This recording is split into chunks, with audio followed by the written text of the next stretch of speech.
Friends అందరికీ క్షీరాబ్ది ద్వాదశి శుభాకాంక్షలు అండి. ఈరోజు మార్నింగ్ వీడియో చేయడానికి కారణం ఏంటంటే మా ఇంట్లో ఉన్న బృందావనం చూపిద్దామనండి.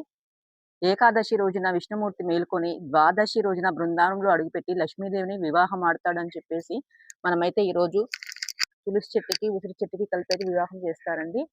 అయితే మా ఇంట్లో బృందావనం ఎక్కడ ఉంది అనుకుంటున్నారా?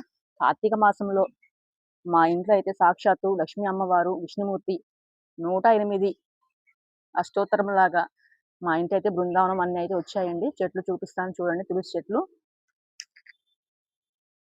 ఇవన్నీ తులసి మొక్కలేనండి.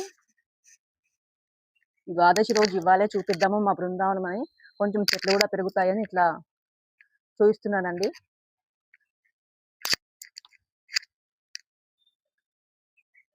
ఇవన్నీ ఇంకా సాక్షాత్తు కార్తీక మాసంలో అయితే మా ఇంట్లో విష్ణుమూర్తి లక్ష్మీదేవి అడుగు పెట్టారేమో అన్నంత ఆనందంగా అయితే ఉందండి. ఈ మొక్కలే కాదండి, ఇంకా ఉన్నాయి.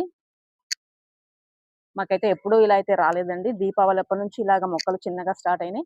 సరే, క్షీరాబ్ది ద్వాదశికి ఎలా కొంచెం పెరుగుతాయి, ఆ రోజు చూపిద్దామని అయితే అనుకున్నాను. అందుకే కొంచెం తెల్లవారిన తర్వాత వీడియో చేస్తున్నాను, చెట్లు చూపించడం కోసము. తులసి చెట్లు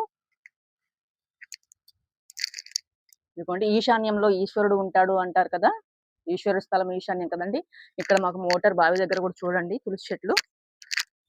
నిజంగానండి, మా ఇంటి అయితే బృందావనమే ఉంది. ఇంక ఇవన్నీ కూడా తులసి చెట్లే అండి.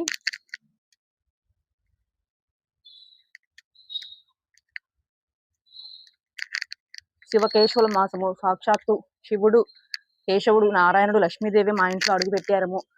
అష్టోత్తర నామావళికి సరిపోను తులసి దళాలు చెట్లయితే మొలిచాయండి ఇంట్లో. ఇంకా ఈ రోజైతే క్షీరాబ్ది ద్వాదశి కదండి.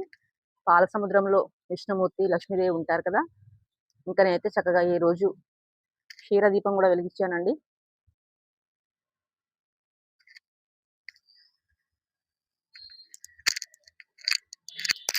చూశారు కదా మా బృందావనము.